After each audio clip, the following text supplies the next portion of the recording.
So I sent all the candidates 10 questions in advance, and in addition to those, I got some suggestions by email.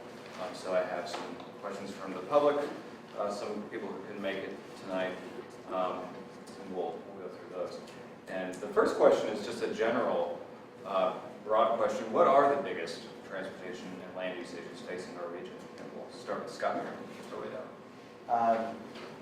Hi, good evening, everybody. I'm Scott Woodward. I'm running for the House seat in Windsor, 4-1 district, represents Barnard, Pomfret, and West Hartford, and Queechee.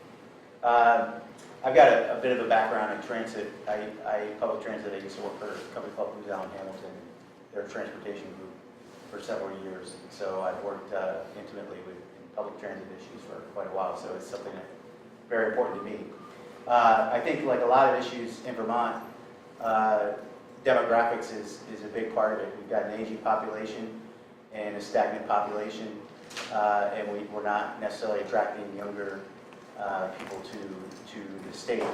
So that affects transportation in a number of ways. We've got to address, for example, demand response, aging populations who need to get access to resources, and so that's an expensive type of public transit typically.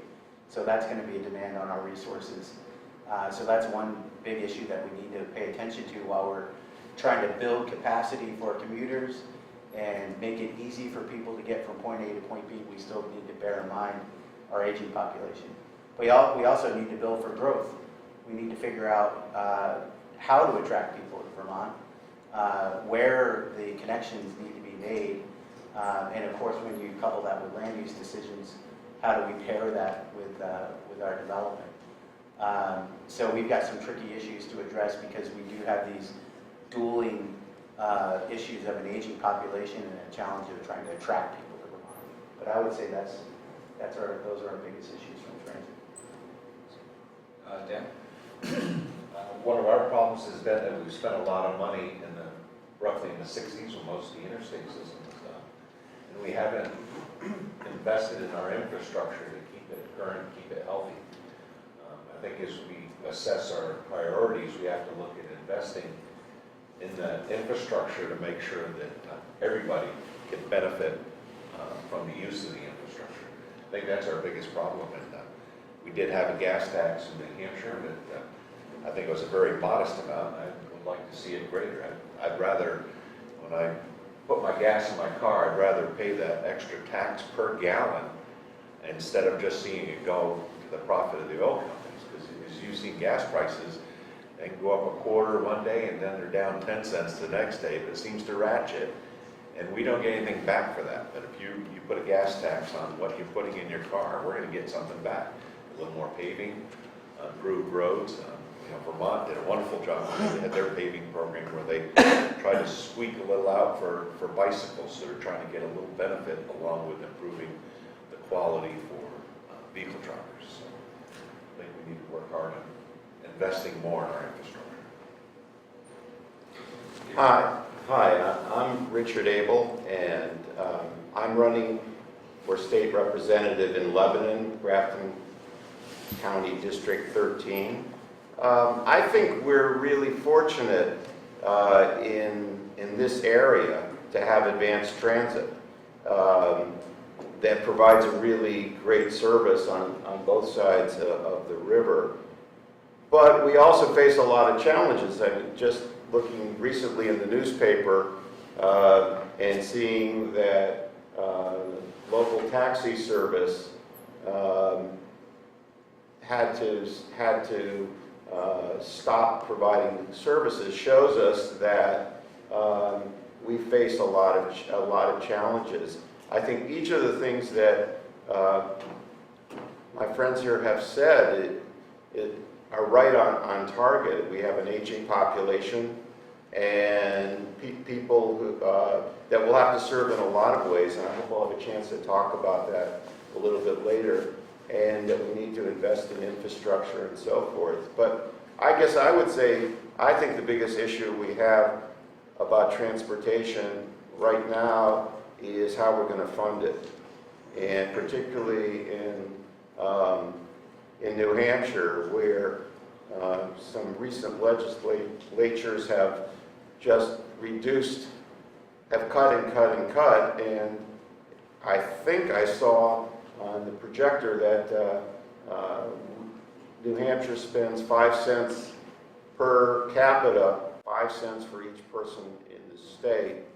I don't see how we're going to continue to be able to provide the kind of services we need and expand them if we're only spending 5 cents per person. So I think finding ways to change the way the legislature funds, to make funding of public transportation a higher priority is from the New Hampshire side the most important issue.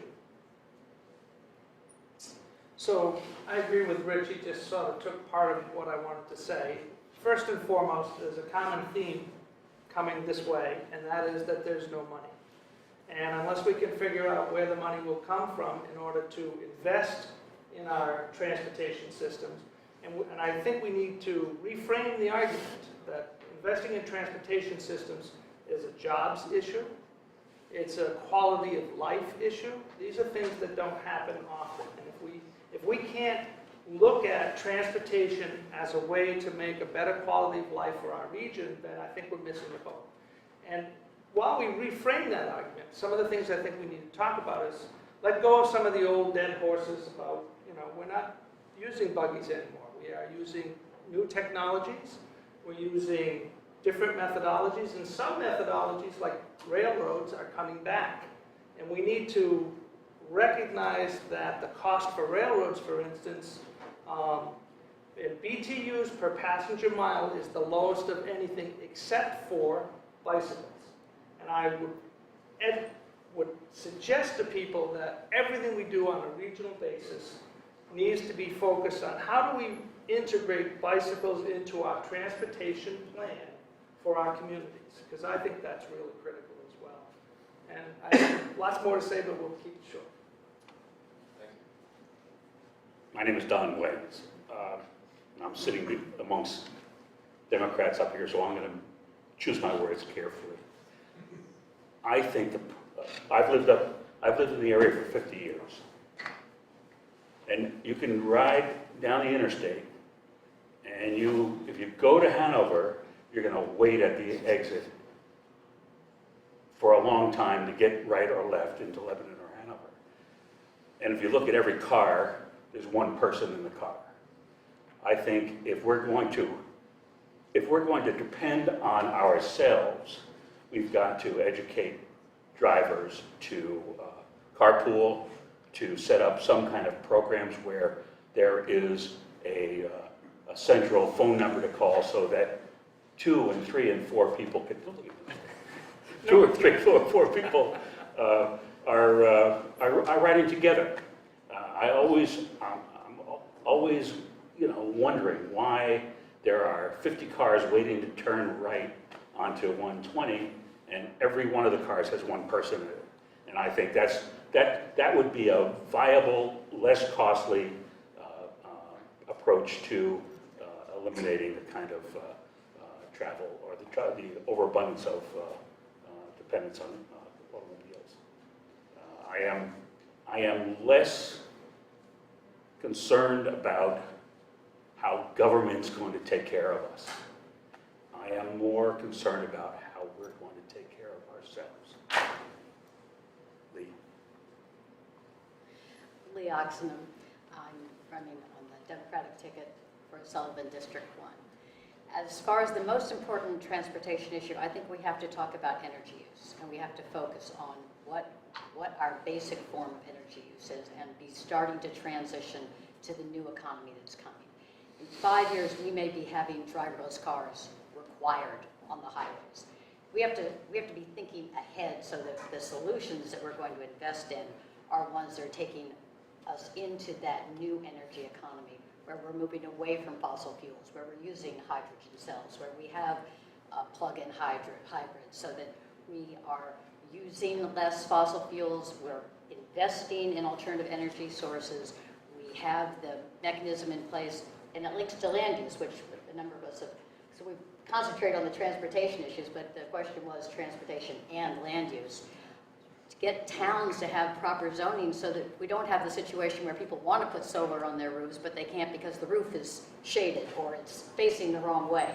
If we have a town solar array, an empty field can be generating energy because that's the power, that's the source we want to be looking to, so that we're not increasing the pollution at the same time as we're taking ourselves down the wrong road. So I would say energy use is the priority, and land policies that are going to protect our resources so that we can generate the economy of the future, which will bring in young people, so we won't have 1/4 of our population over 65, because we'll have a vibrant economy that draws people to the region.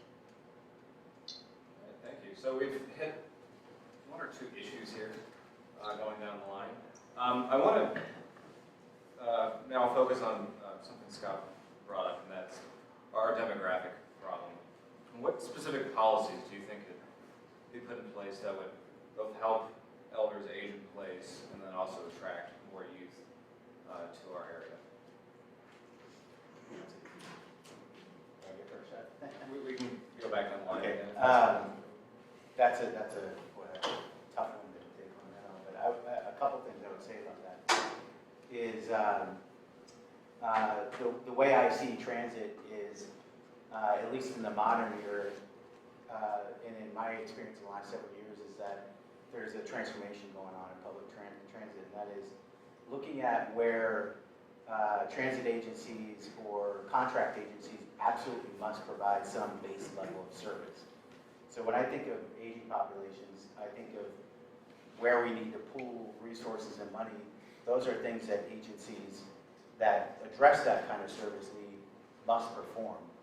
And then in a broader sense, in sort of our broader transportation needs, there's this concept of what's called big data going on out there.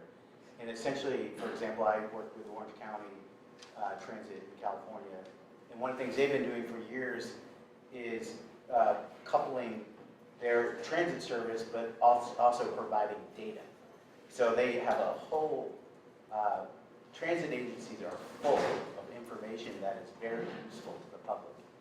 And so one of the things that we can do to address policy issues is to help transit agencies get that information out there so that other people can help create services in tandem with the transit services we already have.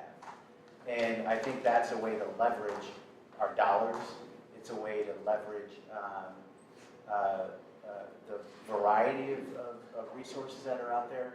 But make no mistake about it, there are some core transit services that we still must continue to provide.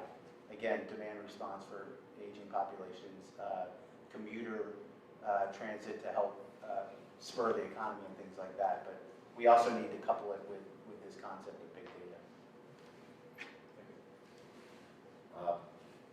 I'm on the Lebanon Chamber of Commerce, and we had a retreat, and one of the issues that we dealt with was trying to keep the youth in the community. And there are several factors.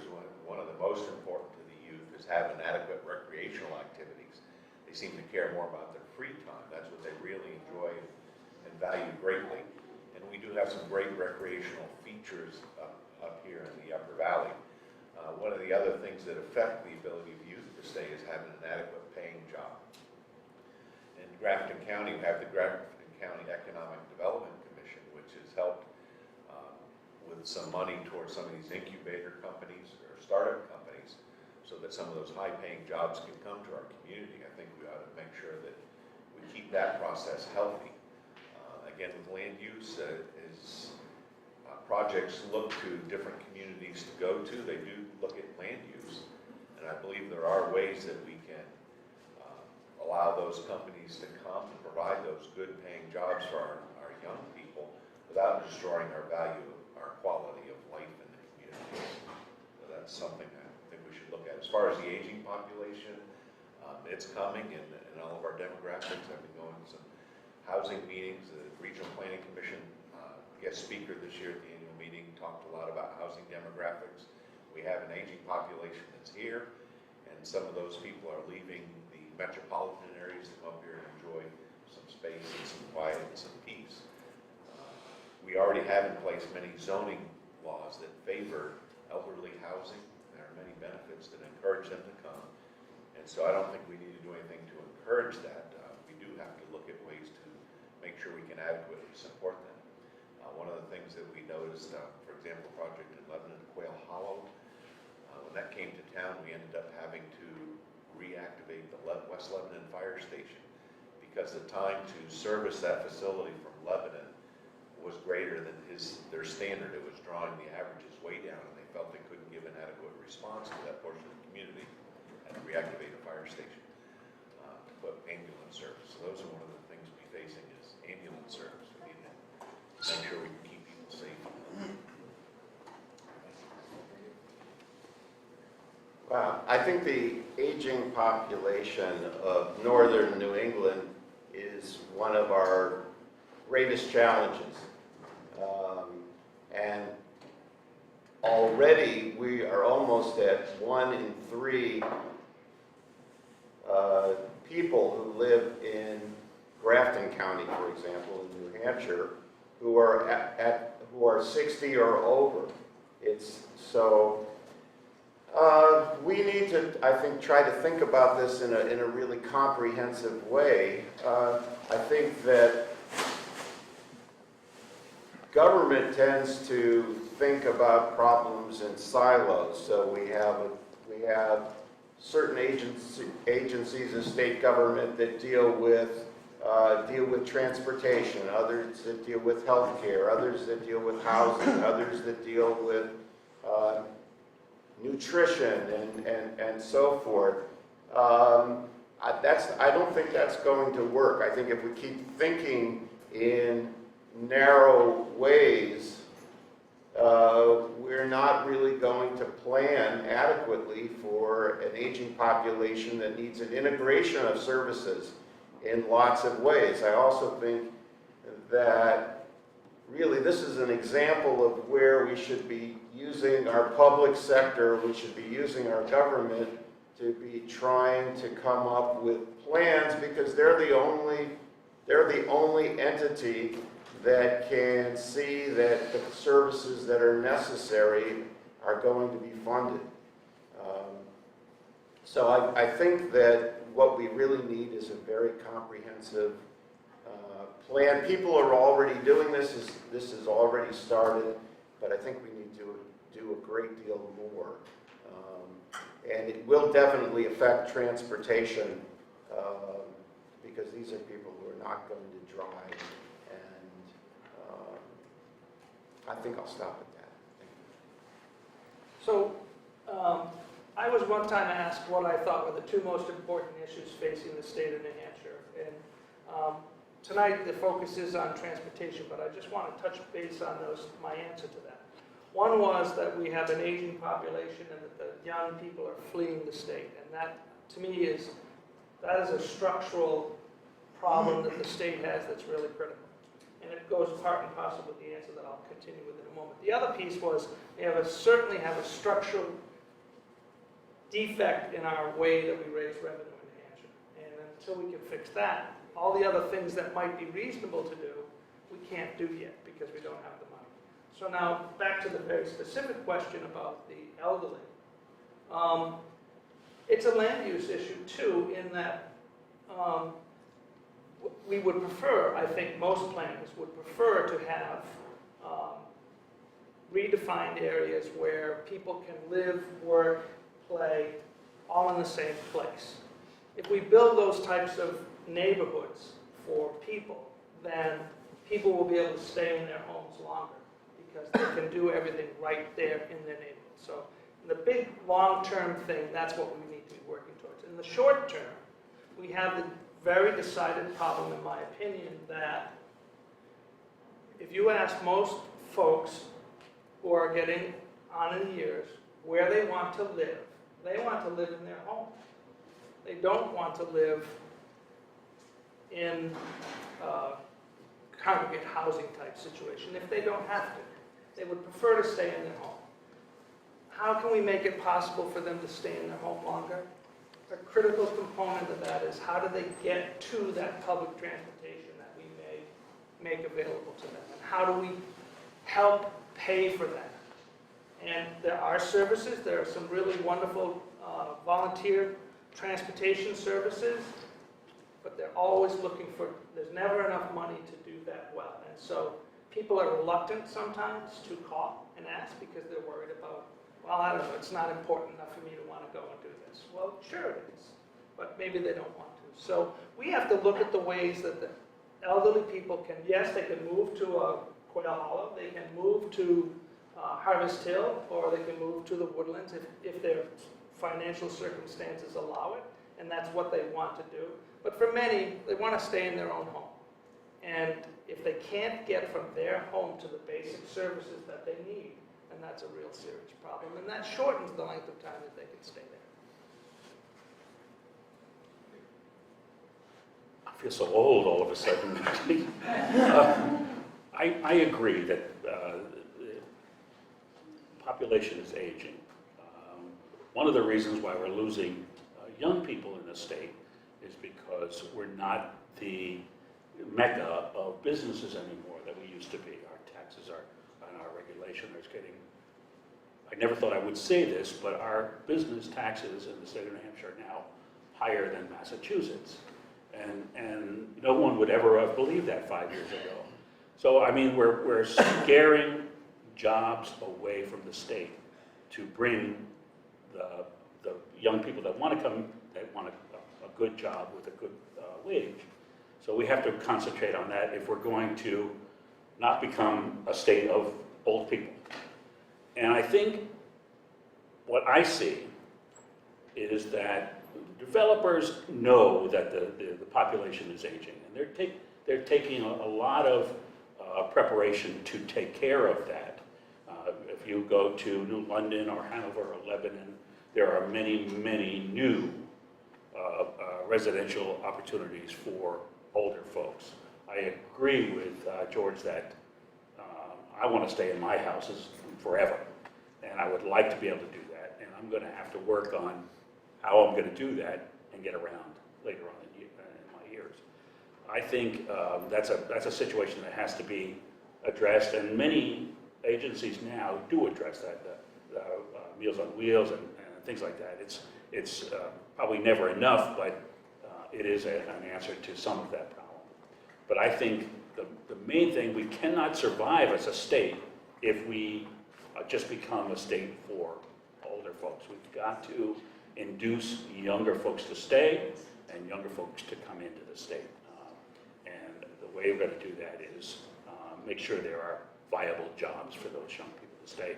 And that means more tax revenue for transportation, for land use appropriation, things like that. So I think we've got to maybe think more on the idea of bringing a diverse group of people back into the state so that they can take care of us when we're ready to be taken care of. So, and I think that's one of the main answers for our problem.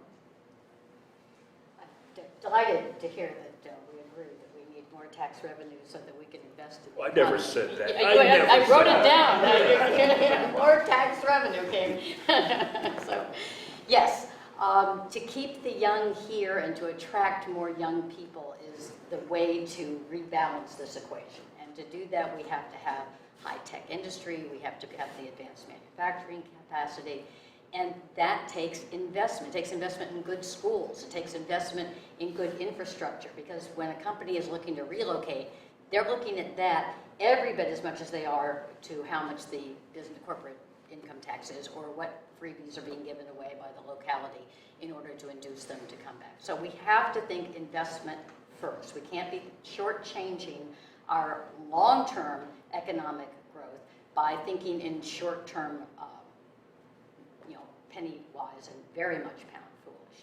So yes, investing, bringing in more young, recommitting to university education. We have one of these situations right now where in New Hampshire, our students have one of the highest debt loads of any young people in the country, and we have the smallest amount of state funds going to support those universities in our community college system.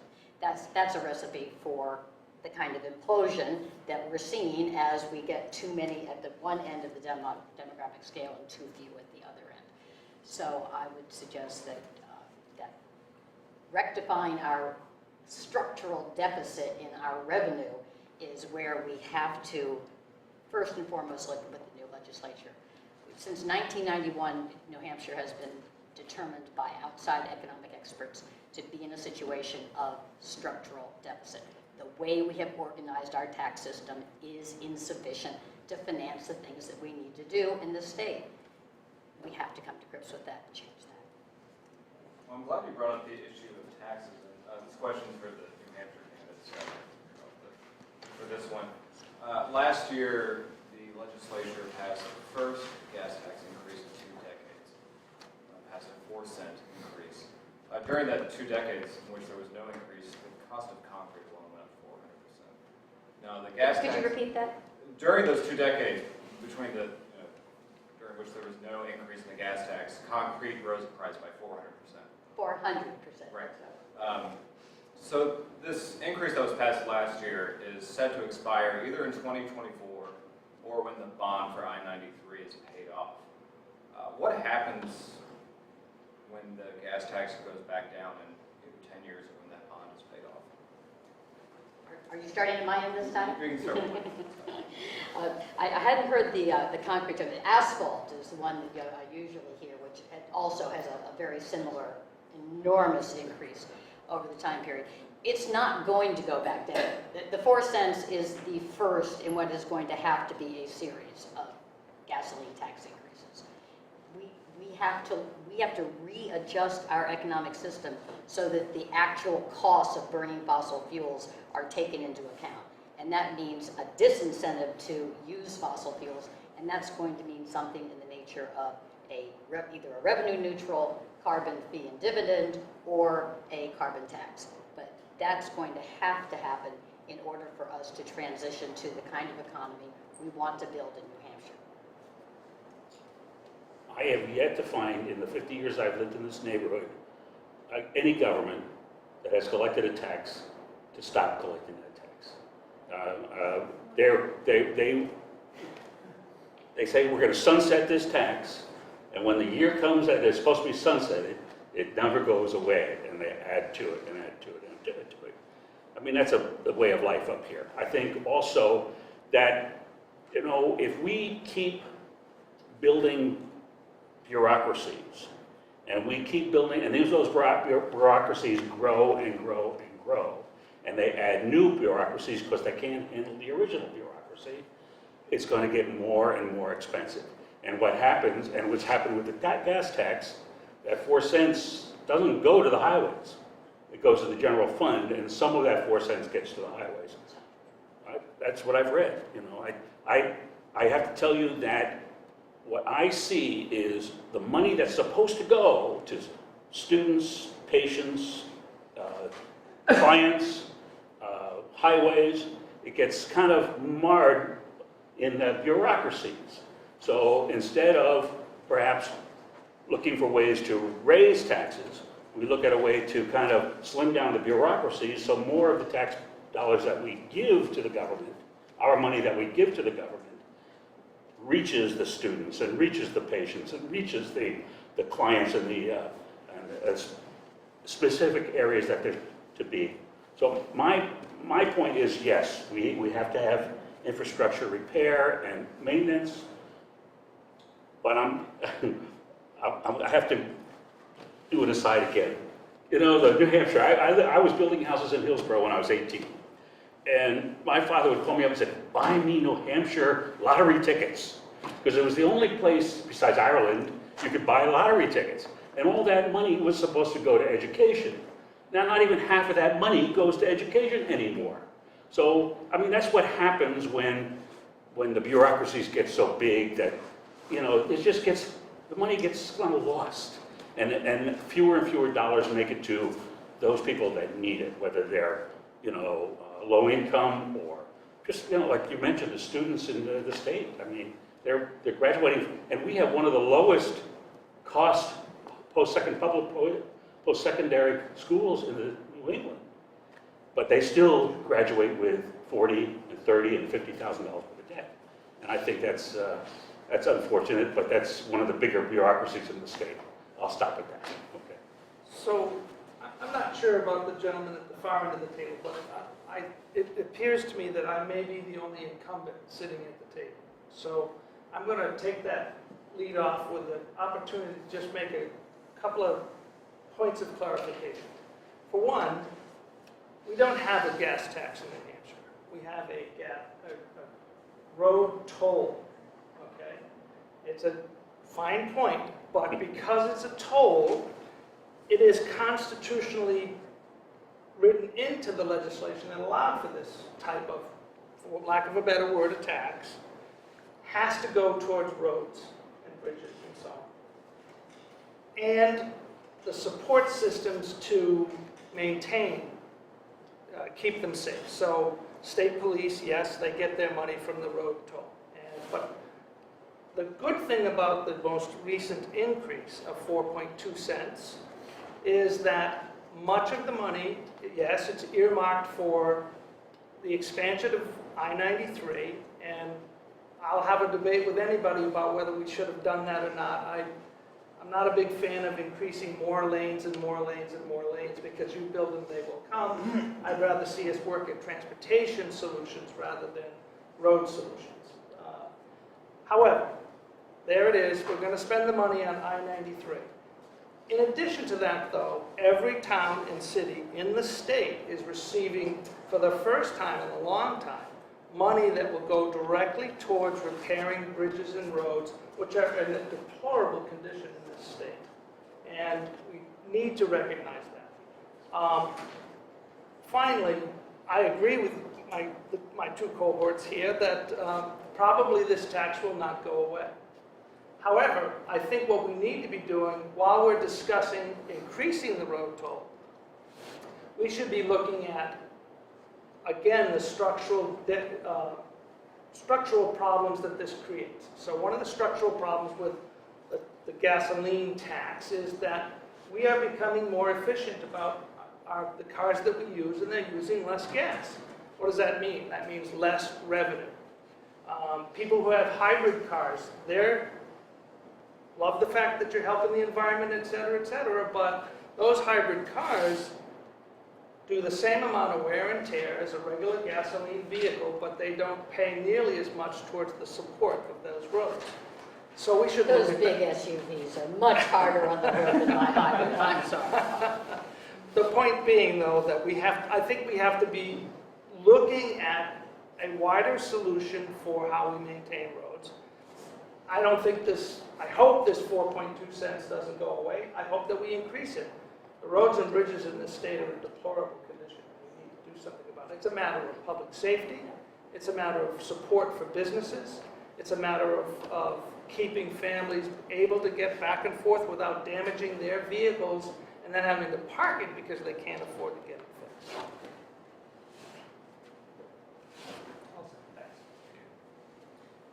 I'm very much in agreement with George. I think that where would we be without roads and bridges? And where will we be if we don't maintain them? A few years ago, I helped my daughter move cross country to take a job in Minneapolis. And we went across a bridge there, an interstate bridge, and and I returned back here to New Hampshire, and a couple of days later, that bridge collapsed. We could have been on that bridge. I mean, it was really the closeness to what happened there. The fact that we had just gone on that same bridge a few days before really shocked me. We don't want to have that situation, of course, happen in New Hampshire, but we have to find ways of supporting either new construction or replacing things. George said that we should be thinking about new ways of supporting transportation, and that we should be thinking not, again, in silos, that this is what we do for the roads, but we should be thinking about alternatives. There are probably places in this state where fixed rail would be commuter rail would be a really smart thing to have, and particularly not so much perhaps in this part of the state, but down closer to Boston, where they already have rail system. We might not have to expand the interstate in that part of the state to so many lanes if we've been thinking in these ways. So I think really it's a matter of thinking creatively in different ways and not automatically going by the same kind of funding structure we had before. I also want to make just a quick comment about what I thought I heard about the cost of tuition in this state, that it was lower than other states in New England. That's certainly news to me. I believe that New Hampshire and Vermont are have the two highest in-state and out-of-state tuitions of the entire country. Again, I'll just give one anecdote. My son, who graduated from Lebanon High School, went as an out-of-state student to a state university in Louisiana. His out-of-state tuition was far less than what he would have paid in-state in New Hampshire. So I think the idea that somehow we are overfunding these things is just not an accurate statement. As far as the gas tax, I strongly support it because I think it's the closest thing that you can come to where the cost that's being put on the user bears a relationship to what use that person is getting to the facilities. I think it's a very appropriate use to have a gas tax to use it for roadways. One of the comments that I've heard is that it's a regressive measure and that the people that need it most, percentage-wise of their income, it impacts them the most. What I'd like to point out is one of the things that relates to that, we've talked about land use. And one of the perverse things about our land use is the people that can least afford it have to travel the furthest. Because of our land use, for example, when I was growing up, we had smaller homes, mobile homes on small lots, and our communities have gotten exclusive. They don't want mobile homes, they don't want multifamily dwellings, but when you look at most families, when they start out, that's all they can afford. And the communities that have done better want to push that stuff to the outside, so those people have to travel the furthest and can least afford it. And I think that one of the things that's important with the community is when you look at your land use, is to have a good cross-section of all different walks of life. To not just have a college community like Hanover that has very wealthy people, and then you go out to Grafton where there may be just working class people, a very high percentage, and they have to travel the furthest to work. So I think land use goes hand in hand with our transportation. And a lot of those people, if you go on Route 4, the 448 intersection, that's just a constant stream of people coming from the outer communities that have to come into this town. Lebanon bemoans the fact that exit 18 is clogged with all the people coming to work. But we've been a victim of our own zoning. For example, we push those people out because we don't want to put multifamily in Lebanon. And so we've created some of that. Well, I'm glad you brought up that issue. That isn't one of our regions. The biggest problem is that our job center is not necessarily our housing center, and people do travel extraordinary distances to get to work. You touched on some strategies that municipalities might use to address this zoning, for example. What can you do at the state level to promote affordable housing? Scott? I think the first place to start is making sure that there's a firm distinction between the different types of housing we need, because a lot of the conversations initially start around affordable housing with affordable housing that falls lower to the poverty level but doesn't really address housing for people who are have a little bit more means, but certainly aren't living high and need housing. And I think that's what often gets left out, both at the municipal level and at the state level, is figuring out, so much of our statutory framework and our regulatory framework is addressed toward that statutory framework of housing, but there's a whole category of housing that there's not a lot of effort around. So I think the first place to start is to making that distinction and figuring out what kind of housing we need. And then, unfortunately, it's sort of a chicken and egg when it comes to transportation dollars. Generally, transportation dollars follows population demand. But we have the opposite problem. We need to create population demand and then get the transportation dollars and housing dollars, all of that connected together to follow behind. And so I think from a policy standpoint, there's an analysis that needs to happen to say, we don't have the population demand, we don't have the population centers, so how are we going to get resources, including money, and to address housing and transportation to create demand, really. So it's really a challenge of creating demand. Again, you talked about what can we do at the state level. I know the state of New Hampshire has made many attempts to allow manufactured housing. But in watching what's happened, when the state demands come out for you to allow manufactured housing in every zone, it's sort of, well, we'll allow it, but when you look at the practicalities of implementing the housing, it's impossible. In the market, people that build houses look at what they can get as a return on the houses.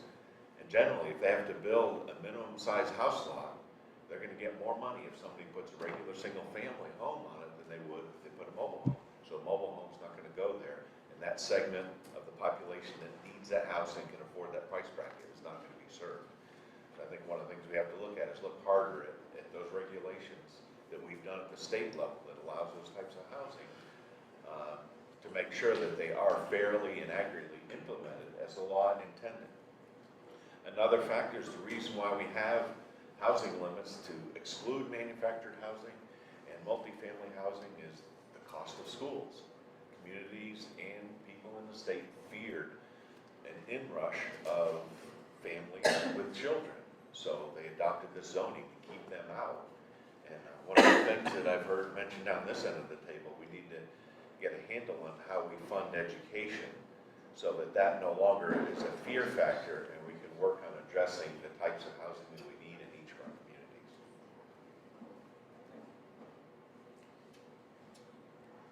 I'm not an expert on housing, although I've lived in one for most of my life. I think from the state at the state level, we can encourage communities to embrace diversified housing. And I think that there can be policies to do that. I think it's better to approach people and to approach communities with a carrot rather than a stick. We should find incentives to encourage local communities. Since so much happens at the town level in New Hampshire and in Vermont, to seek to have more diversified housing and to develop, where possible, housing that is in a close-knit area, in a neighborhood area, so that we don't keep building out into the countryside to a point where we get huge sprawl, because it can happen to us just as well as it can happen in a state that has a much larger population. I think another thing that can be done at the state level is for the state to look seriously at what our tax structure is and how we raise funds and how we tax people. We've had a situation in New Hampshire, this was particularly true in the 2010, after the 2010 election, that the legislature made large cuts in the state budget. And what that ended up doing was downshifting, downloading the cost of many services to counties and to towns. And guess what? Local property taxes went up. We live in a state that really has one revenue source, and that's property tax. And property tax affects young people. It affects people's ability to live here, because it's not just a matter of owning a house and having your tax go up, but it causes rents to go up, because landlords have to pass along the cost of local property taxes to the people who rent from them. So I think if we look more carefully, if we're willing to have the conversation that people have avoided wanting to have about how we raise revenues, I think we could address a lot of these issues, and that they would affect us on the local level. So, in a tip of the hat to the gentleman at the end, I appreciate the fact that he brought up what I think is an important distinction, and that is there's a difference between low-income housing, so-called, and workforce housing. And I think our problem in the Upper Valley, Lebanon particularly, is it's a workforce housing issue. People who want to work for a living, who have a decent job, cannot necessarily afford to live here. And they end up, which is not a bad thing necessarily, they end up, for instance, in Claremont, where housing is more affordable. The piece that we missed was that the transportation between Claremont and Lebanon still is not in place. We're working on it. I co-sponsored a bill this year that gave authorization to try and establish such a bus line in a private partner and public partnership. Hope that happens. We'll see. It's a long way to go yet. So workforce housing is the issue we need to be looking at. What can we do on the state level to help in the housing issue? I think one of the political realities that we have to face in the New Hampshire legislature at least is that it is very difficult to get the New Hampshire House or the New Hampshire Senate to buy into an argument that says, thou shalt do whatever that might be. That's generally not an easy row to hoe. I think a better way to look at this question is, what type of legislation could be formulated, working with the regional planning commissions, to enable communities to answer these questions for themselves. If there are roadblocks that are in state government or state regulations, then we should be talking about enabling legislation that communities can do a little bit better, planning how they want their community to work. And that's where I think we need to focus our efforts on a statewide level, is that type of enabling legislation. I have an answer for that too, but first I have to answer this gentleman's, some people out here may be sending their kids to college or great kids to college. I've been in post-secondary education for 30 years. What I said was New Hampshire has one of the lowest tuition rates in the Northeast, which it does. I mean, it's cheaper than UMass, cheaper than the University of Connecticut, it's much cheaper than the University of Vermont. Maine is about the same, but I said it was one of the lowest. And so and students still come out with big debt. But now that I've clarified that. And you can send your kids to southern states, like Louisiana, Mississippi, even Oklahoma. You can have $5,000 a year in tuition. They're all extremely low in the southern and some of the western states. Okay. I think the state should not be in the housing regulation business. I agree with George that instead of introducing new regulation, we should just get rid of any regulation that's there that hinders communities to build or approve multi-use housing. I think and you can see it, I mean, on the Etna Road going up to the hospital, there was nothing there but fields 5 years ago, and now there's probably 300 or 400 housing units for the people that work in the Upper Valley. And the apartment building behind CCBA. There are housing units going up for people that are working here, but buying a house is different, and that's where more and more people are getting out of the Lebanon Hanover because they can't afford the houses that are on the market in those towns. And I agree that there's got to be some kind of transportation mode from Canaan or Grafton or Orange or Enfield or wherever the people choose to live. And I'm not saying that's a bad thing, that's a great thing. And when I chose to move to Grantham, the taxes were low and there weren't a lot of people there, and it has changed. And if you want to look at multi-use housing, you just have to go to Grantham. And Grantham is totally, multi-use housing. And there are houses in Eastman that you can buy for $120,000, and there are houses in Eastman that you can buy for $450,000.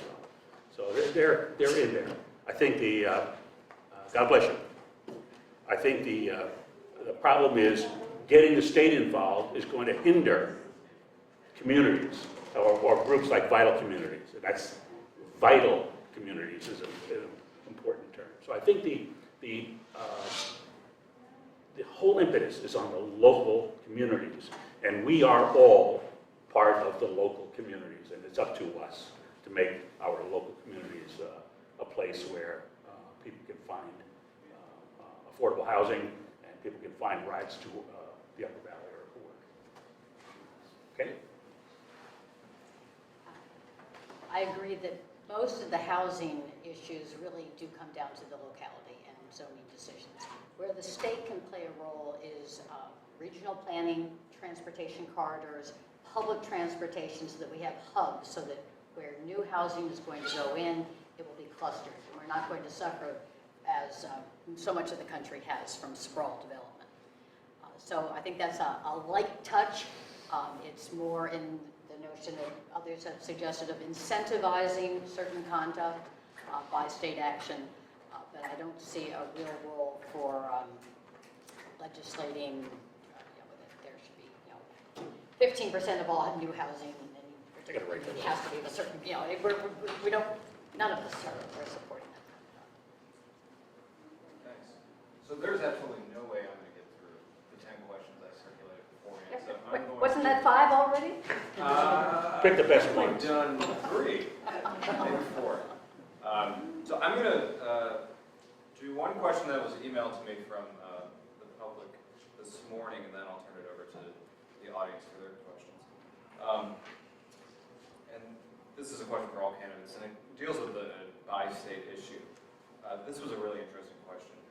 When Dartmouth Hitchcock relocated to Lebanon, left Hanover, there was extensive traffic analysis that informed some plans. And the master plan called for a connection to Route 10 in West Lebanon and a new bridge over the Connecticut to Wilder. Would you support this new connection and a new bridge to alleviate traffic concern in the Route 120 corridor? And if so, how would you cooperate on a bi-state level to make it happen? I'm going to have to beg out because I'm not familiar enough with the details. Okay. I definitely support it. One of the troubles is that the states have control over their destiny, and making connection from Route 10 to the New Hampshire side of the river is easy. New Hampshire owns it, and it doesn't impact very many families. When you get on the Vermont side, you start looking at the number of houses that would have to be impacted with such a connection. There's a societal problem there, and somehow we have to deal with that. And quite honestly, there's not a big incentive for Vermont to cooperate. It's not really in their interest. It's greatly in New Hampshire's interest and in particular Lebanon's interest. So I'm not sure how you overcome that, but I would support it if we could find a way to overcome that obstacle of affecting the Vermont neighborhood. It would have to be gotten through to get to 91. I think this is the kind of issue that should be decided at the local level. That is, Lebanon should decide if it wants to build a roadway to the west from Dartmouth Hitchcock. And if it does, then I think I would be supportive of there being state funds if Vermont also wanted to have a bridge and a connection to Interstate 91. But I think we've heard a lot of discussion about not having the state government impose its will on local communities, and I think in this case that's exactly right. However, if we felt on a regional basis that this was something that all the constituents, all the partners wanted to be part of, then I would support New Hampshire trying to find funds to help make it possible. So this is a really interesting question for me personally, because when I moved to Lebanon 25 years ago, I started working for the fire department there. And I was hired specifically to approve fire code, architectural site plans, et cetera, for especially the new hospital, which did not at that point exist yet. And I tried mightily in that role to influence the planning board into getting that very same highway that you're talking about. It seemed to me at that time to make sense. 25 years later, I have to say I've changed my mind about that. I'm not really keen on adding more highways. I think we need to be, again, we need to be looking at what is the regional transportation solution, and adding more roads doesn't necessarily fix the problem. We added more lanes to get up to the hospital, for instance, and after that happened, traffic started backing up on 89 coming from the south. I'm not sure that I have no data to prove that there's a nexus between those two events. But it seems to me that, as I said earlier, if you build it, they will come. I think we need to be looking at different solutions. And they could go to far new technologies. We had a bill before by the way, for those folks who don't know, I serve on the Transportation Committee of the New Hampshire House.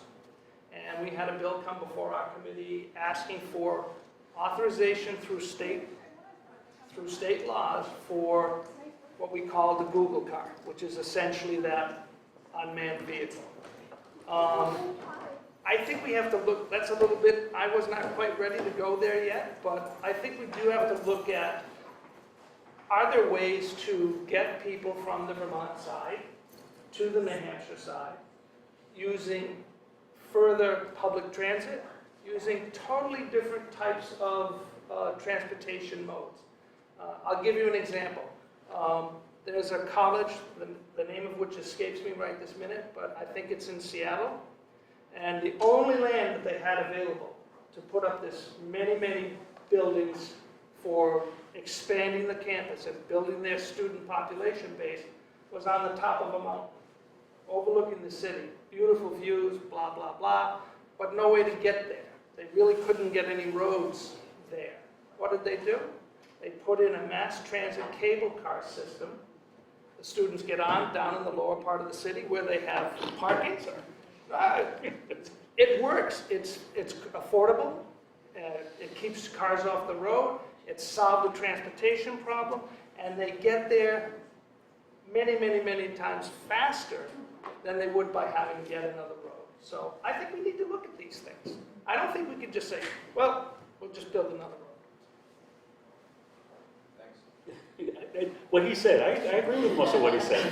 I think if there's a bridge built, I was here too when George, at the time, George, I remember that plan.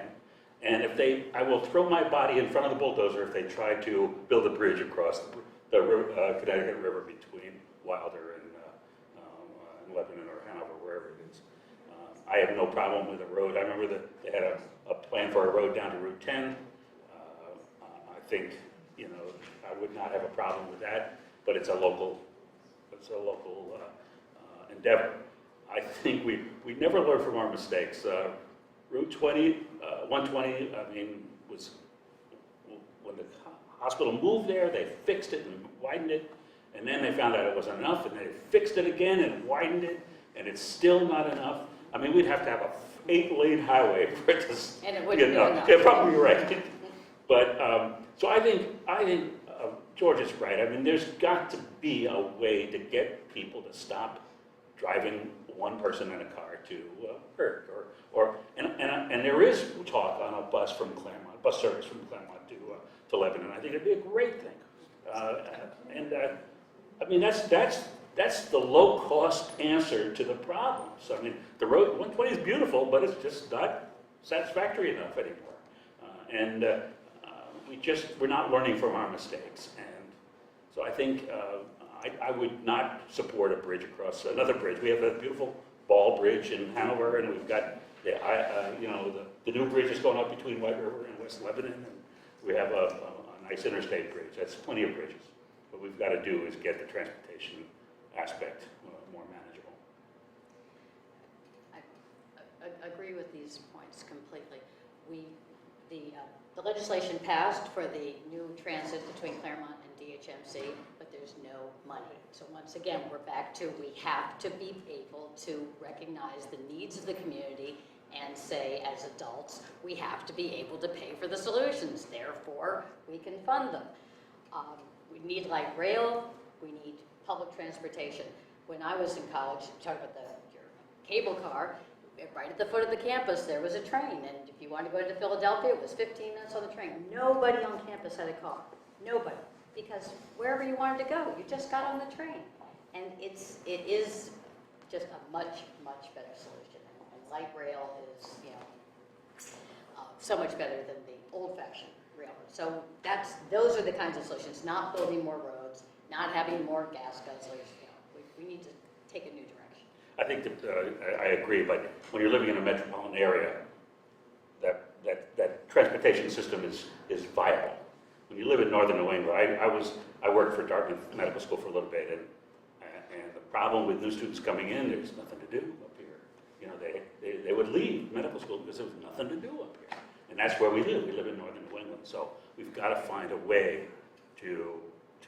I don't know what part of northern New England you live in where there's nothing to do, my God. Oh, no. This is I'm talking about people students that come up here from Philadelphia and Washington and New York. They come up to Hanover, and there really is nothing to do for these kids that are used to really having a high life out of an exciting social life out of school. I didn't mean to take over. We have about 20 minutes. Some people are eager to ask questions. So start with the gentleman in the blue shirt. We're talking about transportation funding. Would you support enabling legislation for a regional transportation authority that had the authority to impose tolls in a ring around the center of the Upper Valley, as is done in London and Aspen, and those tolls, perhaps electronic toll booths, those tolls would then support a regional transportation system? Good. I'm not sure that the toll is the right answer, but there's a couple of concepts, John, that you mentioned that I really like. One is regionalization, and not only just for New Hampshire, but New Hampshire and Vermont together. We have a really strong record in the Upper Valley of working on a bi-state arrangements to, whether it's about bus services, EMT licensing, school districts. It's a pretty unique circumstance. And so I think the idea of having a regional approach to raise funds to solve regional transportation issues is where to go. On top of that, I don't think that we should just as a resident of the city of Lebanon, I'm a big supporter of the airport, but it used to be a regional airport. And now it's a city problem, if you will. I think having the airport's important. Maybe we need to have a regional solution to that as well. And yes, we need the money, so I would entertain any and all types of dialogue to find the money to fix our transportation issues that will allow people to, again, work here, play here, live here. I think one thing I've heard that we need the money. Now, Advanced Transit depends on their income, not from the state or states. They depend on grants, they depend on major industries for helping afford, because a lot of their employees use that. And I think that would be a great thing with this Claremont bus, that we get the people that are supporting or want to get their employees to work to help with that. And I'm not opposed to a bus, you know, whatever what do they call it when you pay money to get on a bus? Fair. Thank you. Anyway, I would not be opposed to a fare, and people that really can't afford it. But if they're coming up to work at Hitchcock, they can afford it. If they're coming up to work at Dartmouth, they can afford it. A small fee. There are people that come to town that can't afford it, and there should be some kind of a card or some kind of thing. But I mean, it doesn't have to be dependent on money from the state. It can be done with, you know, might have some, but it doesn't have to be dependent on the state funding. I'd like to jump in on this just a little bit. Tolling is a popular topic in transportation funding as of late, especially at the federal level.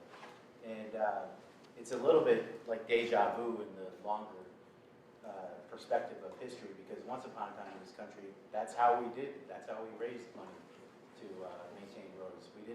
There wasn't public money for roads. It was all done via tolling. And so we've kind of had that era, and it feels like we're about to revisit that era. And so the only thing I would say is I like the idea of tolling, but it's one that we should take with a perspective of history and make sure that we look back and figure out whatever the lessons were that we learned from that, and why we did it, why we stopped doing it, to make sure we don't repeat any mistakes we made in the past. Because I don't think tolling is a panacea, but I think it does have a place in the world we live in today, where we can't expect federal dollars to keep coming in the same volume that they've come over the past several decades.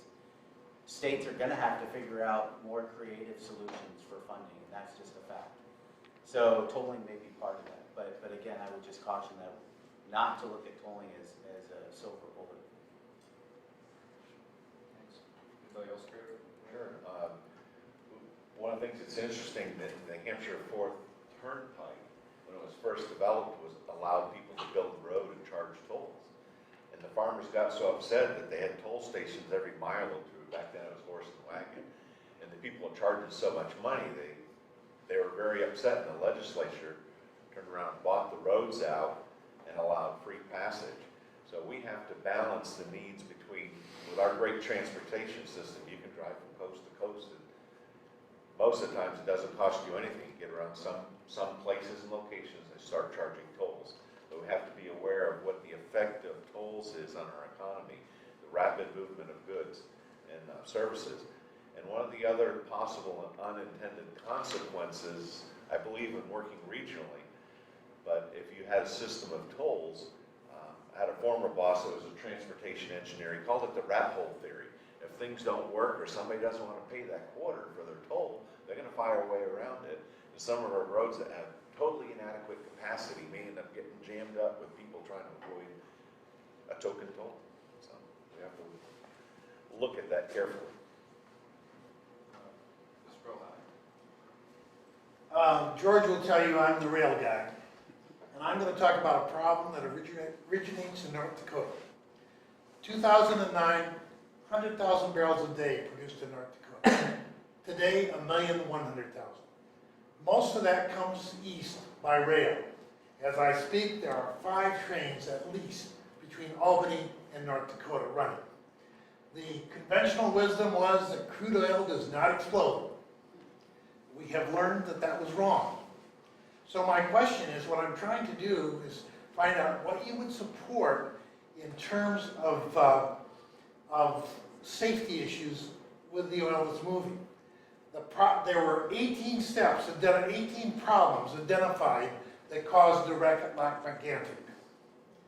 And the thing that bothers me most right now is that if a fire department was called to put out a fire and a train, a diesel engine, there's no one they can call to get expert advice on what to do with that fire. And one of the proximate causes at Lake Mégantic was the fire department turned the engine off, which was supplying the air that was holding the brakes. And there needs to be, when a hazmat train is going through, there needs to be people on duty who know how to handle that hazmat and how to handle the equipment involved. And I guess I'd like to hear your thoughts on that. I agree, and it took days to get that thing under control, even weeks, it was still smoldering. But the thing that if we have tracks where these trains are coming through, first of all, like you said, there are 18 new situations or changes that they've made. The states and the communities have to know that those train cars are up to date and safe. And I think that, again, the oil company that's transporting these things has to take some responsibility in making sure that the towns that this thing goes through are prepared in case the unthinkable happens. A small chance, but it could happen. And I think the state has to mandate that those companies that send those hazardous waste through the state, through the communities, make sure that the companies help in safeguarding. I think that's the kind of potential problem, that we can only successfully address on the federal level. No, I don't agree with that at all. I think that states can do some things, but interstate transportation is regulated at the federal level. New Hampshire could try to do anything it wanted, and it would be limited. I think that we can do things. We can train firefighters, and we can provide a variety of things. And George can talk about that as a career person. But I think that in the two states we have, Vermont and New Hampshire, both pleading poverty, both wanting not to spend money. I think that the outlook for what will be done on the state level is negligible. I hate to say that, but I think that that's the case, and I think that really we need to look at federally dealing with this on a federal level. So Chuck, are we getting fuel oil over in West Leb yet?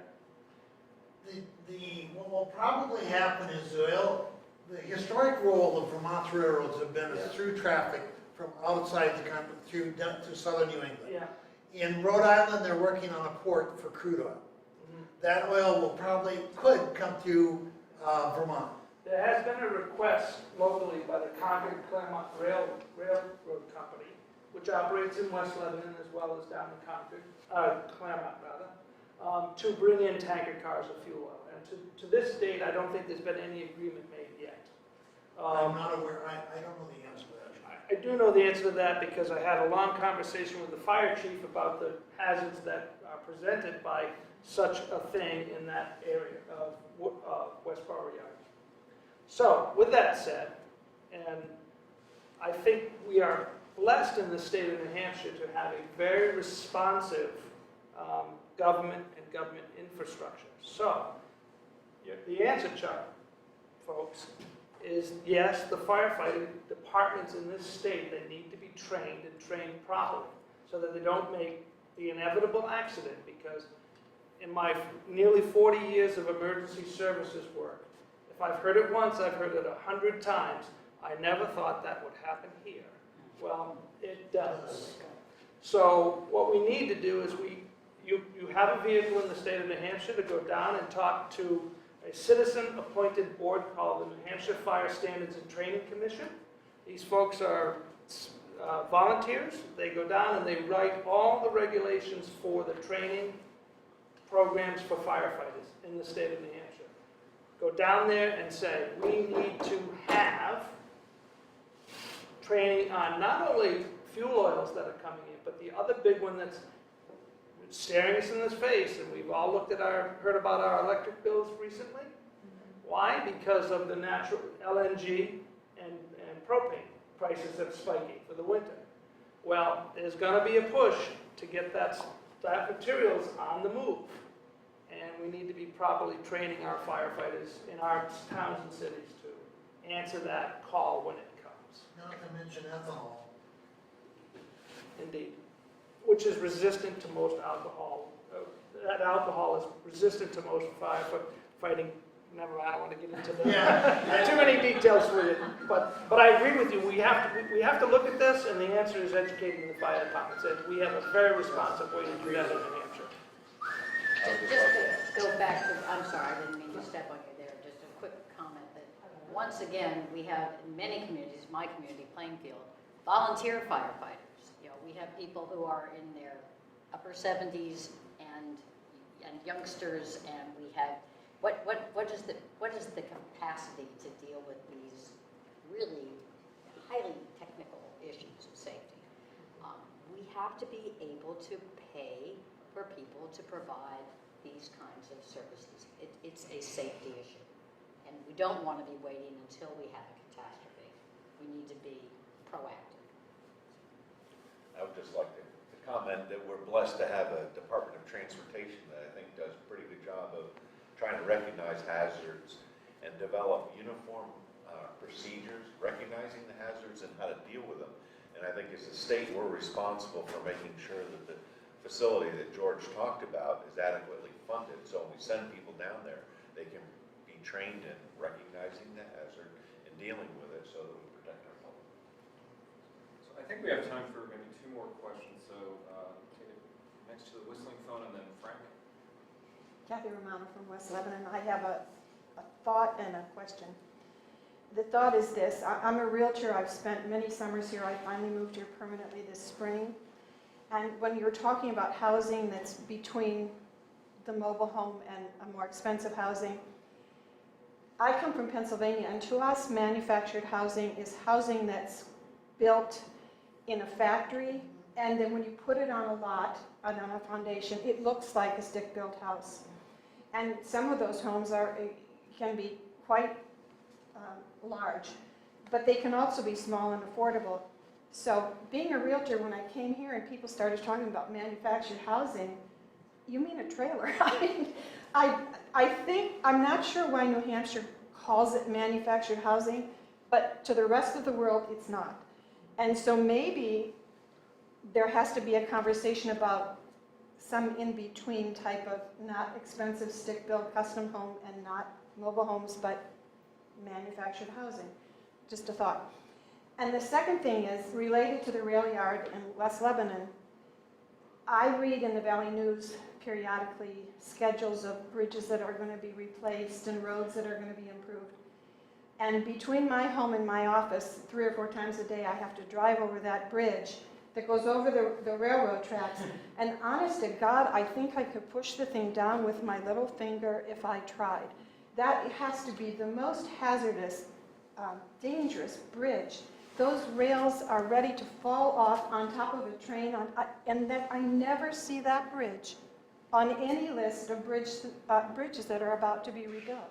And I just wondered, why isn't it on that list? Which bridge?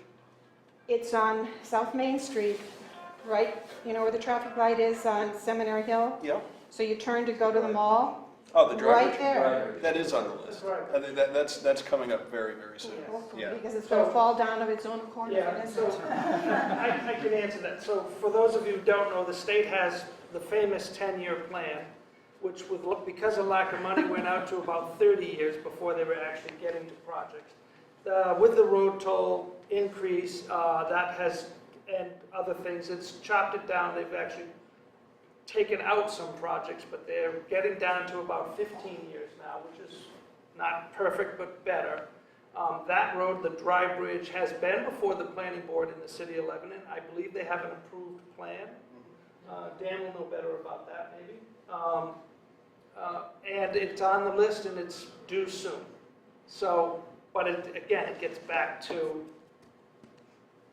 where's the money coming from, you know, and there's never enough, but it's going to be faster than you think. And I say that with tongue-in-cheek somewhat about how fast the state moves. Okay. And I think one of the concerns that the DOT had in replacing bridges, they didn't want the White River Bridge, the Dry Bridge, and then 12A being all done at the same time. Nobody could have gotten anywhere. Yeah. So they were thinking of the users and the drivers in this community, and I think that may be some of the scheduling issue and why that one hasn't been done yet. Frank, had a question? Yep. I'm Frank Gould, and I'm helping work with Lebanon to open up the Greenway from Lebanon to West Lebanon for biking and and I appreciate Rich Abel's comment about not building a silo, because the Department of Transportation in this state likes to think only of roads and maybe some railroads as far as transportation is concerned. And there's other modes of transportation. So if when you are in the state legislature, please don't build a silo for the transportation issue. Take complete streets, take some of the broad ideas as far as development of transportation is concerned, include bicycles. People think of bicycles as recreation. It's not.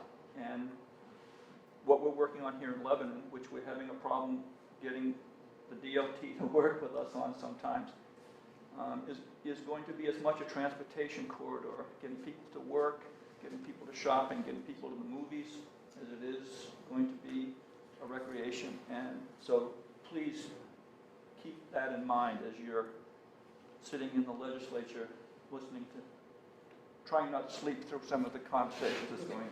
I know I was there. So I actually would very much like to, Frank. George is the only one that mentioned bicycles tonight. But I'd also like to point out, so folks would know that during the summer, I sat on a study committee for this very issue of how to get abandoned rail turned into alternate means of transportation, whether it's bicycles, ATVs, snowmobiles, whatever, for recreation, for transportation, etc. It was an interesting process. We worked really hard. I believe the final committee report is not written yet, so it's not out of the box yet, but I believe what we're going to see is the recommendation that a commission, a citizen commission, be established to revamp the rules and regulations and suggest and promote legislation in order to make these types of things happen in a faster way. So whether that recommendation will turn into real legislation, Senator Sharon Carson and I have already spoken. As long as what we feel that we've agreed upon, Senator Carson respectfully is a Republican and I'm a Democrat, I believe we've come to an agreement about how we're going to make this happen, and she is going to write legislation which I will co-sponsor with her to make this happen. So we're taking the steps necessary to try and fix that problem. Right? I'm not just talking about just bicycles either. I'm talking No, I about understand. the broad scope of I understand, but it's the idea of what do we do with those abandoned rails and how do we make it a little easier to deal with the DOT, to deal with the state DRED. DRED is Department of Resources and Economic Development. They are the guys who do the snowmobiles and so on. So, and ATVs is with the Department of Motor Vehicles. And all of that will come, hopefully, out of that solution. And more people are biking. I see them from Norwich, from White River, they're biking over to the side of the state to their jobs. I think you're right. I think it's an important aspect. And there are more and more bike lanes being put in different towns in the Upper Valley too, besides the rail trail. That's a great initiative you've got going.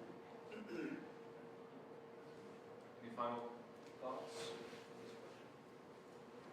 Well, we've reached a little after 8:30. Thank you all for coming out tonight. It was a good discussion and heard some good ideas. And best of luck as we have a few weeks left. So, thanks for hosting. Thank you.